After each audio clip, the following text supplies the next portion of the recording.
চন্দন এই পরিবারের political leader হয়ে গেছে এবং শুনছিলেন যে যদিও পরিবারে বয়স্করা আছেন, বয়োজ্যেষ্ঠরা আছেন, কিন্তু পারিবারিক যে কোনো বিষয়ে কোনো শেষ সিদ্ধান্ত নেওয়ার ক্ষেত্রে চন্দনের কথাই ছিল শেষ। এটা কিন্তু শুধু চন্দনের পরিবার ভাবে ভুল করা হবে। আমার চোখে দেখা বিভিন্ন পরিবারে আমি দেখেছি যে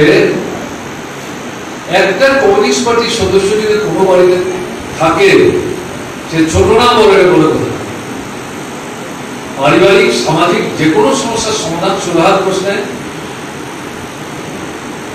এবং পরিবারের আভ্যন্তরীণ নানা জটিলতা থেকে বেরিয়ে আসবার প্রশ্নে শেষ কথা কমিউনিস্ট পার্টির সদস্যরা যে পরিবারে আছেন তার কথাই শেষ কথা। চন্দন এরকম একটা জায়গায় তার পরিবারের মধ্যে নিজের স্থান করে শুধু পরিবারের প্রশ্ন। আপনারা শুনেছেন কংগ্রেস যুব সমিতির রাজত্বে চন্দনদের বাড়ি এবং চন্দন আক্রান্ত হয়েছে। বিজেপি রাজত্বে এই বাড়ি বারবার আক্রান্ত হয়েছে, চন্দন আক্রান্ত হয়েছে, বাড়ির ভেতরে ঢুকেই তাকে দৈহিকভাবে আক্রমণ করেছে, যেটা তার বড় প্রশ্নের অন্যতম প্রধান কারণ। যে ছেলেরা এসে আক্রমণ করলো তারা তো ছোট ছোট, কিন্তু আমার হাতে গড়ে উঠা হতো, তাদের হাতে আক্রান্ত হলো, এটা মনক্ষুণ্ণ হওয়ার কারণ থাকতেই পারে। তাহলে তাকে কেন বারবার আক্রমণ করছে, তার বাড়িটা কেন বারবার আক্রান্ত হচ্ছে? এটাই প্রমাণের নিদর্শন, বিশ্বাসের ভিত্তি তৈরি হতে সাহায্য করে চন্দন এলাকার জনগণের মধ্যে পার্টিকে নিয়ে যাওয়ার ক্ষেত্রে তার সামর্থ্যের সীমাবদ্ধতার মধ্যে তার রাজনৈতিক চেতনা যতটা স্তরেই উন্নীত হয়ে থাকুক না কেন, তাকে ভিত্তি করে সেখানে একটা সাফল্যের ভিত্তি তিনি তৈরি করতে পেরেছেন। এবং প্রতিপক্ষের কাছে এটা তৎকালীন সময়ের কংগ্রেস হোক, বর্তমান সময়ের বিজেপি হোক, মাঝখানের ইউডিএফ হোক, এদের সবার চোখেই মোহনপুর এটা চম্পকনগর থেকে রানীর বাজার মাঝামাঝি জায়গায় একটা ইম্পর্টেন্ট সেক্টর, ডাইনিয়া বাইরে হাত বাড়ার এই ট্রাইবেল এলাকা, এরকম জায়গায় চন্দন তাকে ভিত্তি করে যে কর্মী দল তৈরি হয়েছে, তাকে যদি দুর্বল করা যায় তাহলে ওদের কমিউনিস্ট পার্টিকে সেখানে নুইয়ে দেওয়া যাবে। এই লক্ষ্যটা মাথায় রেখে চন্দনকে কিন্তু আক্রমণ করার চেষ্টা করেছে এবং এটাই হচ্ছে চন্দনের বাহাদুর, এটাই হলো তার মানে সাফল্যের এবং কৃতিত্বের নিদর্শন। এই কথাটা মনে রেখেই আজকের দিনে অন্য কোনো আলোচনায় না গিয়ে চন্দনের চরিত্রের এই যে সদ্গুণগুলো জনগণের কাছে তার যে গ্রহণযোগ্য, যেটা পার্টি নীতি আদর্শকে ভিত্তি করে তাদের মধ্যে কাজের প্রক্রিয়াকে নিয়ে এগিয়ে যাওয়ার চেষ্টা করেছেন, তাতে করে এই যে গ্রহণযোগ্যতা তৈরি হয়েছে, এই শিক্ষা নিয়ে এই সদ্গুণগুলো আমাদের কিন্তু আহরণ চেষ্টা করুন। 24 লোকসভা নির্বাচনে বিজেপি একটা বড় ধাক্কা খেয়েছে, পরাস্ত হয়েছে বলা যাবে, তাহলে তো সরকারি তৈরি করতে পারবে না, কিন্তু ধাক্কা খেয়েছে। এককভাবে নিজেদের সংখ্যার জোরে সরকার চালাবেন বিজেপি, সেই জায়গায় বিজেপি নেয়। একলা প্রধানমন্ত্রী ছড়ি ঘোরাবেন, সেই জায়গায় বিজেপি নেয়। বিজেপির চাইতে বেশি দগ্ধ চিন্তিত আরএসএস এর রাজনৈতিক সংগঠন হচ্ছে বিজেপি, সরকারটাকেই চালায় আরএসএস এর মধ্যে উদ্বেগ সবচেয়ে বেশি। দেখছেন মোহন ভাগবত এই নিয়ে তাদের সর্বভারতীয় যে নেতৃত্ব 2-3 দফায় মিটিং করে, মিটিং এর সংস্থা আলোচনা গোপনীয়তা বজায় রেখে এই নির্বাচনী অভিজ্ঞতা থেকে শিক্ষা নিয়ে নতুন করে কাজকর্ম করার ক্ষেত্রে সরকার চালাতে গিয়ে যে দুর্বলতা দেখিয়েছে, জনবিরোধী ভূমিকা নিয়েছে, এই সম্পর্ক কিছু কিছু আকারে নিতে প্রধানমন্ত্রীকে সেন্টারে রেখে সমালোচনা করার চেষ্টা করছে। এটা কিসের লক্ষণ? আমরা কি তাদের বলে দিয়েছি? তারা নিজেরাই বুঝতে পারছেন চিরদিন সবার একরকম যায় না। একবার ক্ষমতা দখল করেছি, কাজে আমরাই আছি, আমরাই থাকবো, আমরাই শেষ, এটা যে ঘটনা না, এটা তারা বুঝতে পারছে।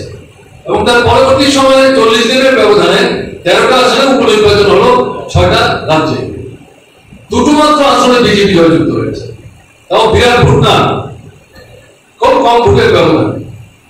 10টি কেন্দ্রে ইন্ডিয়া ব্লক ঐক্যবদ্ধভাবে ভোট না করলেও লোকসভার মতো 4টার মতো করে ভোটে দাঁড়িয়েছে। ইন্ডিয়া ব্লকের অন্তর্ভুক্ত বিভিন্ন রাজনৈতিক দল 10টা কেন্দ্রে জয়যুক্ত হয়েছে, একটা নির্দল বিহারে, তাও বিজেপির সাথে আছে মুখ্যমন্ত্রী, তাকে সেই দলের প্রার্থী তাকে পরাস্ত করে এই নির্দল প্রার্থী জয়যুক্ত হয়েছে। তাহলে এটা হচ্ছে কি, এই 40 দিনের ব্যবধানে পরপর দুটো বেশ গুরুত্বপূর্ণ ধাক্কা বিজেপি জন্য। সামনে আসছে আরো 3-4 যে নির্বাচন। এই পরিস্থিতির মধ্যে দাঁড়িয়ে আমি কথাটা বলছি এই কারণে, একটা জায়গায় দাঁড়িয়ে নেই মানুষ, একটা জায়গায় দাঁড়িয়ে নেই।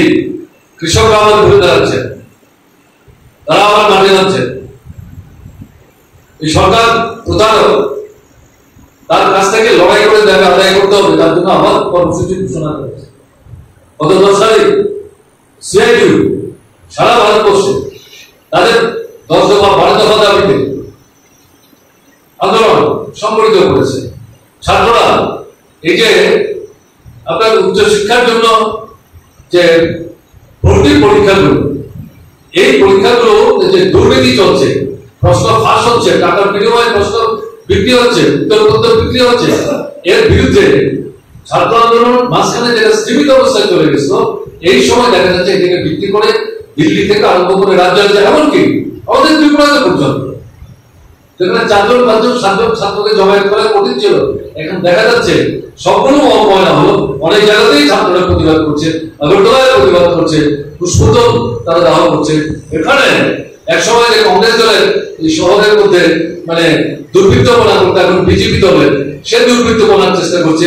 এই আপনার শিক্ষা দপ্তরের সামনে গিয়ে তাদেরকে আক্রমণ করার চেষ্টা করছে।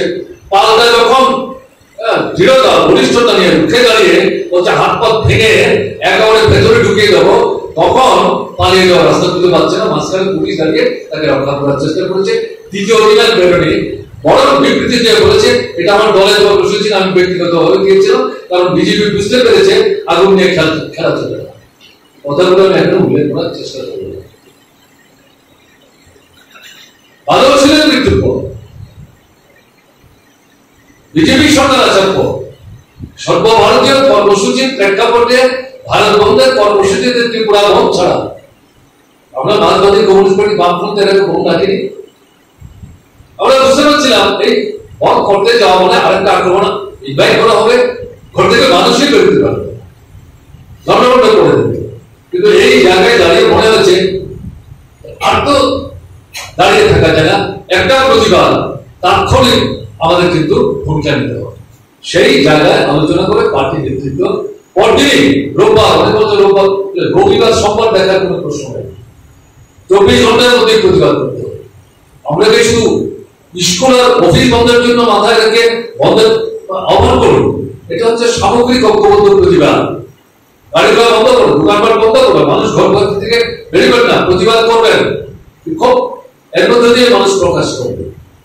সেই বন্ধ ডাকা হবে 7 ঘন্টার নোটিশ, সকাল 6টা থেকে বিকাল। যার খবর আমরা দেখলাম, দোকানপাট বন্ধ, গাড়ি ঘোড়া বেরোচ্ছে না, কিছু কিছু অটো রিক্সা, অল্প কিছু রিক্সা, এটা আগরতলা শহর। বিজেপির লোক বেরিয়ে বিভিন্ন জায়গায় দোকান খুলতে ভয় দেখিয়েছে, কিছু দোকান খুলেছে, ক্রেতা নাই, 8 ঘন্টার ব্যবধানে দোকান বন্ধ করে দিচ্ছে। মালিকের উপর চাপ সৃষ্টি করে, ড্রাইভারদের উপর চাপ সৃষ্টি করে গাড়ি রাস্তায় দাঁড় করতে বাধ্য করেছে। 10টার মধ্যে একটা গাড়ি দিয়েছে, প্যাসেঞ্জার নাই, ড্রাইভার বলছেন কি কারণ, আমি খালি গাড়ি নিয়ে এই পেট্রোল পুড়িয়ে আমি কেন যাবো, গাড়ি বন্ধ করে বাড়িতে চলে আসছে। এমনকি উৎসব, ফিরা রথযাত্রা, খার্চি পূজা, এগুলো আমরা বিবেচনায় রাখি। তাদের উৎসবের আনন্দ অবগমন করার আকাঙ্ক্ষা আছে, তারা করবেন, এতে আমাদের কোনো বাধা নাই। কিন্তু দেখা গেল এই দুটো গুরুত্বপূর্ণ উৎসব, সেই উৎসবের দিনে লোকদের অংশগ্রহণ, উপস্থিতি উল্লেখ করার মতো সংখ্যায় অনেক কম ছিল। বিশেষ করে খার্চি পূজায় শুনলাম আমরা উপজাতি অংশের মানুষ প্রথম দিন সবচেয়ে বেশি ভিড় জমা। এই প্রথম দিনের অনুষ্ঠানে খার্চি পূজায় উপজাতি অংশের মানুষের উপস্থিতি ছিল একেবারে লক্ষণীয় ভাবে, ক্ষুদ্র থেকে ক্ষুদ্র। সুপ্রস্তাব পাশ করলাম, দাঁড়িয়ে আধুনিক 1 মিনিট বিরোধতা পালন করলাম। যদি আমরা মনে করি এটাই শেষ, এটাই সব, তাহলে এটা আনুষ্ঠানিকতায় করতে হবে। তাই আপনাদের কাছে আবেদন থাকবে, আমি বিশেষ করে যেটা লক্ষ্য করছি, জেনারেল মহকুমার অন্তর্ভুক্ত বিভিন্ন এলাকার কমরেডরা তারা এখানে এসছেন, সবাই আসার মতো অবস্থা হতো নাই।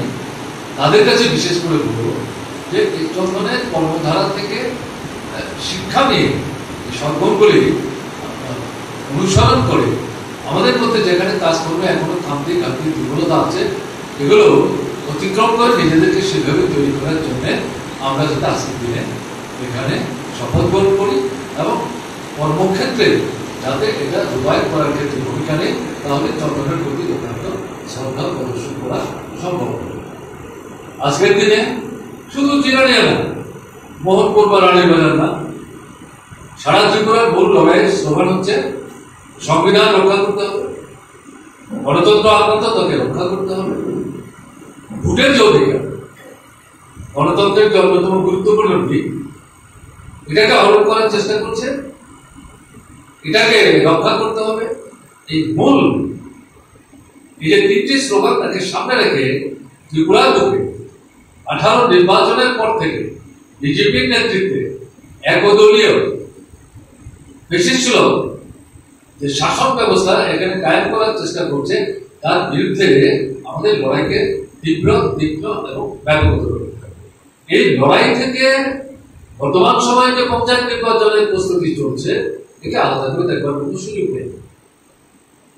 আমি যেটা বলবো, পরিস্থিতি কিন্তু এক জায়গায় দাঁড়িয়ে 2019 পঞ্চায়েত নির্বাচন হয়েছিল, 18 ওরা সরকার আসে, কিছু উপনির্বাচন হয়েছে, জবরদস্তি করে আমাদের নির্বাচিত যারা তাদেরকে হাতিয়ে দিয়ে সেগুলি রূপ দেখানো নির্বাচনের নামে তারা দখল করেছে, কিন্তু আলটিমেটলি 19 সাধারণ নির্বাচন করতে হয়েছে। আমাদের প্রস্তুতি ছিল, কিন্তু মনোনয়ন পত্রই জমা দেওয়ার মতো কোনো পরিবেশ পরিবর্তন হচ্ছিল না। তখন মানে হচ্ছে ওদের দেশে ছিল সন্ত্রাসের মানে রমরমা অবস্থা, চারিদিক থেকে সমস্ত একটা স্তব্ধতা বিরাজ করছে।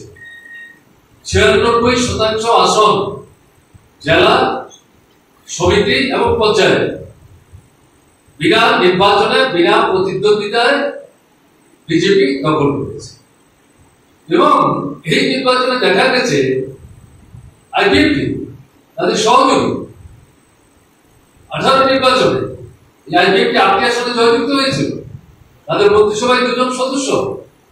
সেই আইপিএফটিকেও পঞ্চায়েত নির্বাচনে যখন মনোনয়নপত্র জমা দেওয়ার চেষ্টা করছে, তারাও আক্রান্ত করেছে। এরিয়া প্রথম আইপিএফটি এবং বিজেপির মধ্যে কিছু বিরোধ বাঁধে, পরবর্তী সময় সেটা তারা মীমাংসা করে নেয় এবং ঐক্যবদ্ধ হয় মূল আক্রমণটা কেন্দ্রীভূত করতে হবে মাঝবাড়ি কমিউনিস্ট পার্টির বিরুদ্ধে বামপন্থীদের। এই পরিস্থিতিতে দাঁড়িয়ে 96% আসন এভাবে দখল করে, বাদ বাকি যে 4% আসন তথাকথিত ভোট, এগুলি যখন করা চলছে, গণনা কেন্দ্র থেকে আমাদের যে সাহসী বন্ধুরা সেখানে যাওয়ার চেষ্টা করেছেন, পিটিয়ে ধাক্কা দিয়ে ঘাড়ে ধরে ছুঁড়ে ফেলে দিয়ে সেগুলো তারা দখল করে নিয়েছে। তারপরে হচ্ছে 100%ই তারাই সেখানে দখল করেছে। এবার তার পরিস্থিতি কিন্তু এরকম না।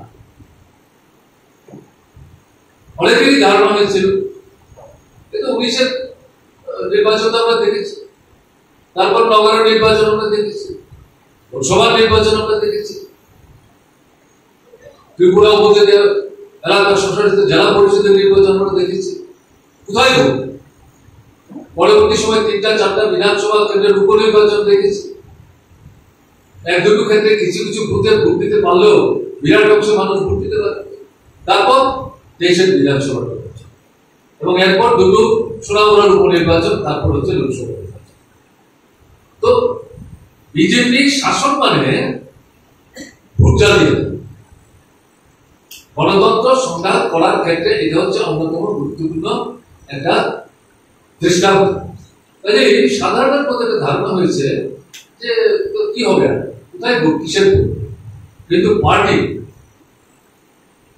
বিষয়টাকে এইভাবে মেনে নেয়, counter offensive political offensive attitude নিয়ে, রুখে দাঁড়াবার একটা মানসিকতা নিয়ে এই নির্বাচনী সংগ্রাম